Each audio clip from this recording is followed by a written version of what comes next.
So with this suggestion from lots of folks online and in the comment section, people have recommended this product right here. This is called Evapo Rust. So this Evapo Rust is supposed to eat the rust away. Got all of these bolts right here and nuts. Same thing here, lots of little stuff. And then I've got some bigger pieces that I'm going to need to soak as well. So I'm going to put this Evapo Rust in here and let this stuff soak for about 24 hours. So this is a 5-gallon bucket. Somebody told me they said, oh, that's way too much, but I don't really give a crap. And so this thing was about $70 or something for this, and it says it's reusable, it says it's safe and environmentally friendly and all that. So the directions on this stuff say you're supposed to soak your parts for about 24 hours. So I'm gonna put my parts in here tonight, and then I will come back here tomorrow. So I bought this unit from Harbor Freight. I made some slight modifications to it, and I'm actually really liking this thing a lot. I've thrown all my greasy parts in here and cleaned them all up, and it's just been a fantastic unit to have.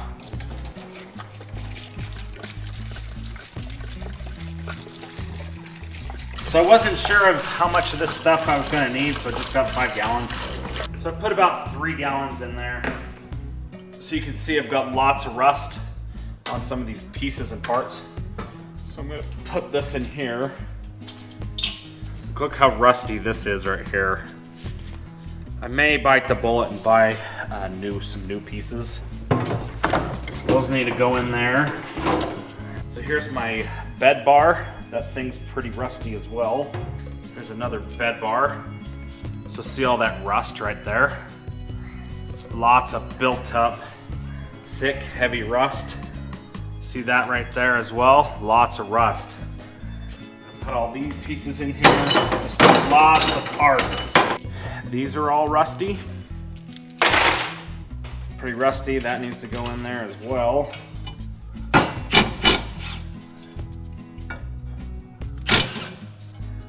So we've got a tough bugger right there. She doesn't want to come off of there. See if we can get it down.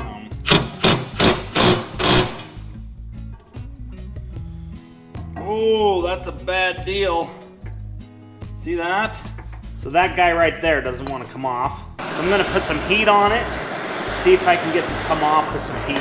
An impact screwdriver would work probably just as well or better, because you hit it, and as you hit it, it turns.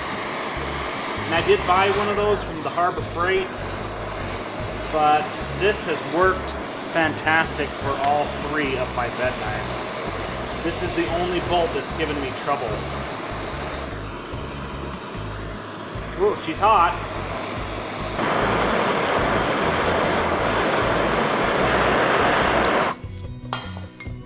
All right, let's give it a shot.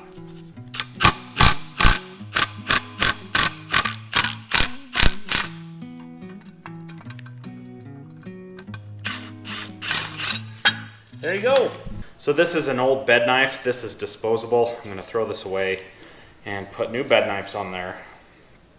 Look how nasty and rusty it is.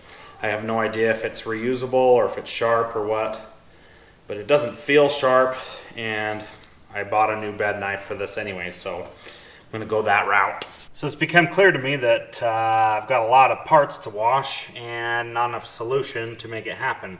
So I think I'm gonna put the rest of the solution in here and try my luck at that.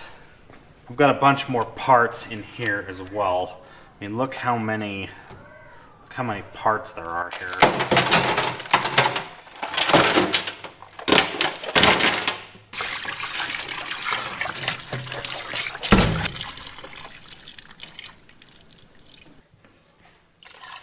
So the directions say this stuff needs to soak for 24 hours.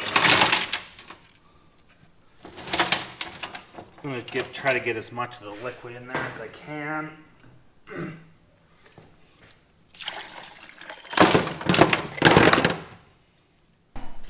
So there's that. I'd say that's pretty good. I'm just going to kind of let this soak for 24 hours and come back here tomorrow and see how it did. So I've got one more bed bar over there that will need to get thrown in here tomorrow. And then I've got my reels over there. They should probably get thrown in here as well, but I don't have enough solution.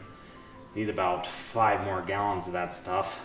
So I need to apologize really quick for the brief interruption, but I'm realizing I don't have any after footage from the Evapo Rust. I looked through all my stuff and I'm realizing I don't have any. So I do want to say that that stuff is actually really good. It worked fantastic and it took all of the rust off, or most all of the rust off, overnight. In some cases it took a little bit of scrubbing with the old wire brush, but for the most part that's some good stuff and I highly recommend it. And I apologize for not having any of the after footage for that, but if you want to see a before and after with the Evapo Rust, go on the YouTubes and do a YouTubes search and you'll find that. So anyways, that's it. So back to the video. So I've got a blizzard going on outside here. It's quite windy, it's snowing, and I just peeked my head out the door there and there's drifts that are about 2 feet tall. It's kind of unfortunate that we've got a blizzard going on, but it's a good opportunity to work in the garage and to get some of my other projects done. So these are the bearings right here, and these are the cups. The cups are tapered, and you put the tapered side down like this. And it needs to be pressed down in there. So after you put the cup in, you put the bearing in, and then after you put the bearing in, you put a seal on, and then you can put the shaft in and start greasing her up pretty good.